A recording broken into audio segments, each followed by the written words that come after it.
the Nuh Yatra. And, we were speaking to several top cops, the former DGP of Uttar Pradesh, the former DCP of Delhi, L.N. Rao, A.K. Jain. All they had to say was that this is a weak step coming from the government because it does not send across the right kind of message. And the precedent it creates for the future is also not right. Now, what we picked up and what the visuals that we saw as well was that it was quite peaceful. Nuh was peaceful. Everybody was talking about how it's going to be a very sensitive area. It's a Muslim-dominated area, and you know what has happened in the recent past. July 31 was a completely different scenario. But take a look at this. No Yatra as police turned Nuh into a fortress, detained key organizers at home. And this is why Nuh was peaceful. The proposed Jalabhishek Yatra by Hindu outfits in Nuh on Monday was curtailed by the administration, which only allowed Vishwa Hindu Parishad's International Executive President Alok Kumar, along with a dozen Sarv Hindu Samaj representatives, a few seers and some workers of local Hindu outfits to offer prayers and holy water at 3 temples. So only a few people, and the visuals we have on our screens, cops permit a few Nuh residents, some seers and priests, and VHP's international president to perform the Jalabhishek at Nuh's Nalhar temple.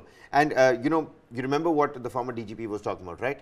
That this is Nalhar temple is going to be thronged by so many people. Before you know it, there is going to be a huge gathering there, but that's not the case. No, what happened over here is that the police were able to control the entire situation. They controlled the entire Yatra. They ensured that the Yatra took place, but not at a point where it could have a lot of crowds that could create trouble. And this is how they did. They have taken these few people in 4 minibuses, and they were escorted by the police. They asked them to carry on with their rituals, after which they were dropped off back. And interestingly enough, the event remained incident-free, but the police took 41 people into preventive custody across 4 districts in Haryana. Now, this house arrest that they had imposed upon these people, or rather the preventive custody that we were looking at, has actually paid dividends because it led to a peaceful kind of a situation. Absolutely. It says in Gurgaon and Palwal, senior members of the outfits who had pledged to take out the Yatra were definitely put under house arrest. So the police was prompt. I think calling it a weak step is not actually the right way of going about it. It's not about the weak step. Because I think the police need to see the fortress that they created, right? I mean, look at these visuals. For yesterday, I think the police need to be given the credit for what they did.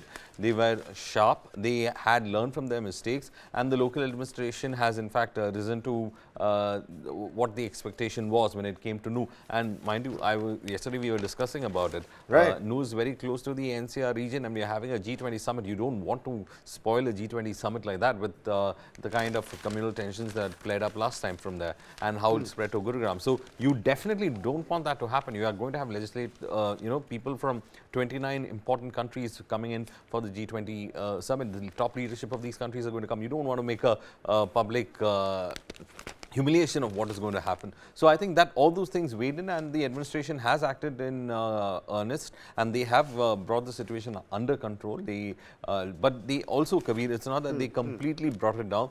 Those who said they want to visit certain areas, they were taken in minibuses, they were in fact escorted, and therefore there was police presence was found everywhere. This shows that last time when the riots happened, it was actually negligence that led to this. Take a look at this, Varghese. It says exactly what you were talking about. Only locals and seers allowed inside the temples. And you can see, the entire border-like situation that has been created by the police force over here.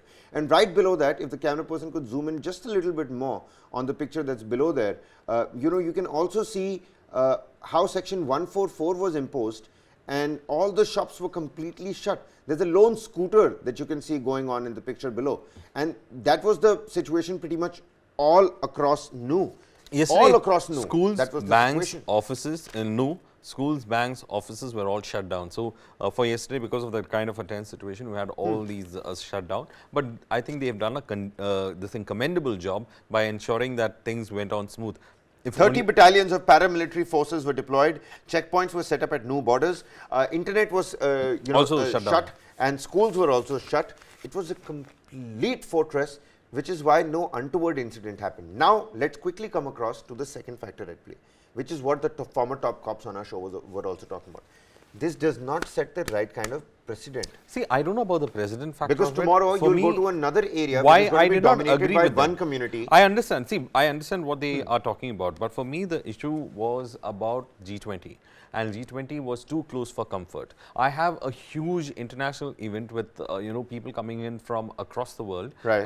It's a high priority event that the Prime Minister is also carefully monitoring and looking into. I have a high priority event straight at my doorstep, and then you have this kind of situation that is exploring. So I think that weighed in more than whether. So I don't think so. It's a weak step. It is more about how G20 needs to go incident free. That was weighing in the minds of our administrators, and that is why you saw this kind of security and prompt action on the part of the police, because they also didn't want to have anything on them that would affect G20 as a whole. So I think that was the reason why we saw prompt action on the ground, because G20, remember, the Prime Minister has been speaking about it. The Prime Minister has been saying that it is one of the showcasing events of the country. You cannot be compromising on G20 for attention like this.